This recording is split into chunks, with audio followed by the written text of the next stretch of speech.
DHA Lahore की health administration की तरफ से ये एक बहुत ही ज़रूरी पैगाम है। आज हम सब एक ऐसे मसले पर बात करने वाले हैं जो हम सब की सेहत को बराह रास्त मुतासिर कर रहा है, और वो है स्मोक का बढ़ता हुआ खतरा। देखें, आपकी और आपके घरवालों की सेहत हमारे लिए सबसे बढ़कर है। इसीलिए इस वजाहत में हम आपको वो तरीके बताएंगे जिनसे आप इस खतरनाक माहौलियाती मसले से खुद को और अपने प्यारों को बचा सकते हैं। तो सीधी बात करते हैं।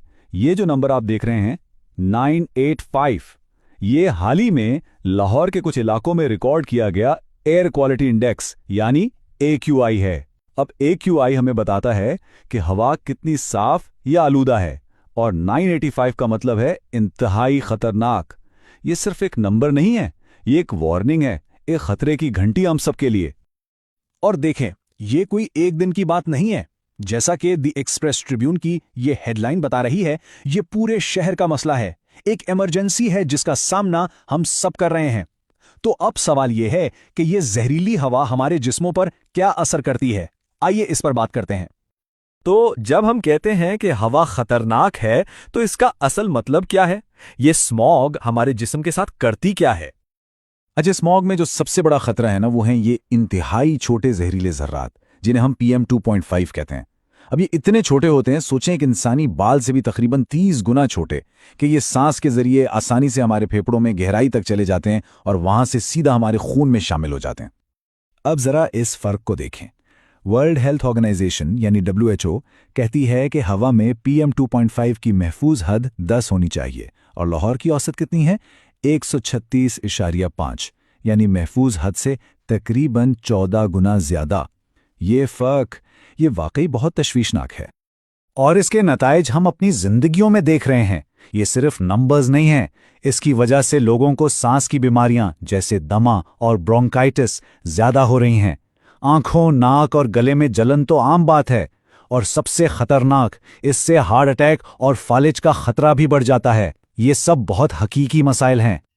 लेकिन एक अच्छी बात यह है कि हम सब इस खतरे को समझते हैं। देखें, तकरीबन 90% रिहायशी मानते हैं कि स्मॉग वाकई एक खतरा है। इसका मतलब है कि बहैसियत कम्युनिटी हम इस मसले को हल करने के लिए तैयार हैं। तो चलिए अब बात करते हैं हल की। सबसे पहले हमें उस जगह पर तवज्जो देनी है जिसे हम सबसे ज्यादा कंट्रोल कर सकते हैं, यानी हमारा अपना घर। अक्सर लोग ये समझते हैं कि अगर हम घर के अंदर हैं तो हम महफूज हैं, लेकिन क्या आप जानते हैं कि अगर आपके घर में एयर प्यूरीफायर नहीं है तो बाहर की 70% तक जहरीली हवा आपके घर के अंदर भी आ सकती है। जी हाँ, सिर्फ दरवाजे और खिड़कियां बंद करना काफी नहीं है। तो इसका एक बहुत ही अमली हल है, अपने घर में एक क्लीन एयर रूम बनाएं। ये एक ऐसी महफूज जगह होगी जहां आपका खानदान साफ हवा में सांस ले सके, और इसे बनाना बहुत आसान है। सबसे पहले घर का कोई एक कमरा चुन लें जहां सबसे ज्यादा वक्त गुजरता है, जैसे कोई बेडरूम। फिर उसकी खिड़कियां और दरवाजे अच्छी तरह बंद कर दें। अगर कोई दरारें हैं तो उन्हें कपड़े या टेप से बंद कर दें। तीसरा, इस कमरे में एक HEP एयर प्यूरीफायर मुसलसल चलाएं। और आखिर में कोशिश करें कि इस कमरे में इजाफी आलूदगी ना हो, जैसे मोमबत्ती या सिगरेट वगैरह। अच्छा, अगर आप एयर प्यूरीफायर खरीदने का सोच रहे हैं तो कुछ चीजों का ख्याल रखना बहुत जरूरी है। सबसे पहले ये यकीनी बनाएं कि उसमें ट्रू HEPA फिल्टर हो, HEPA टाइप नहीं। दूसरा, उसका स्मोक कैडर यानी clean air delivery rate check करें और अपने कमरे के साइज के हिसाब से लें। एक्टिवेटेड कार्बन फिल्टर हो तो और भी अच्छा है, क्योंकि वो गैसों और बदबू को भी साफ करता है। और एक बहुत अहम बात, ऐसे प्यूरीफायर से बचें जो ओजोन पैदा करते हों, क्योंकि वो खुद सेहत के लिए नुकसानदेह हैं। हम जानते हैं कि अच्छे एयर प्यूरीफायर्स काफी महंगे हो सकते हैं, तो क्या कोई सस्ता हल भी मौजूद है? जी बिल्कुल। खुशकिस्मती से एक बहुत ही कारआमद और सस्ता तरीका है जो आप खुद भी आजमा सकते हैं। आप अपना एयर प्यूरीफायर खुद बना सकते हैं। उसके लिए आपको बस एक आम सा बॉक्स फैन चाहिए और एक अच्छा HEPA या MERV 13 फिल्टर।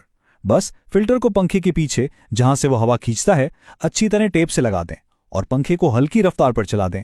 ये सादा सा सेटअप आपके कमरे की हवा को काफी हद तक साफ कर सकता है। ये एक बेहतरीन और सस्ता हल है। तो ये तो हुई घर के अंदर की बात। अब सवाल ये है कि जब बाहर निकलना मजबूरी हो, तब अपनी हिफाजत कैसे की जाए? जब आपको बाहर जाना ही पड़े तो आपका सबसे बेहतरीन दोस्त एक N95 मास्क है। लेकिन याद रखें, ये तभी काम करेगा जब इसे बिल्कुल सही तरीके से पहना जाए। कोई भी आम कपड़े का मास्क स्मॉग से नहीं बचा सकता। तो इसे पहनने का सही तरीका क्या है? देखें, कुछ चीजें हैं जो करनी है और कुछ जो बिल्कुल नहीं करनी। मास्क की ऊपर वाली पट्टी सर के ऊपर और नीचे वाली कानों के नीचे होनी चाहिए। ये आपकी नाक और मुंह दोनों को पूरी तरह ढांपे। और नाक पर जो क्लिप है उसे दोनों हाथों की उंगलियों से दबाकर अपनी नाक पर ठीक से फिट करें और ये चेक करने के लिए कि कोई हवा लीक तो नहीं हो रही, एक तेज सांस अंदर खींचें। अब क्या नहीं करना? अगर दाढ़ी है तो ये ठीक से काम नहीं करेगा। पट्टियों को क्रॉस मत करें, नाक की क्लिप को सिर्फ एक हाथ से न दबाएं और कभी भी सिर्फ एक पट्टी के साथ मास्क ना पहनें।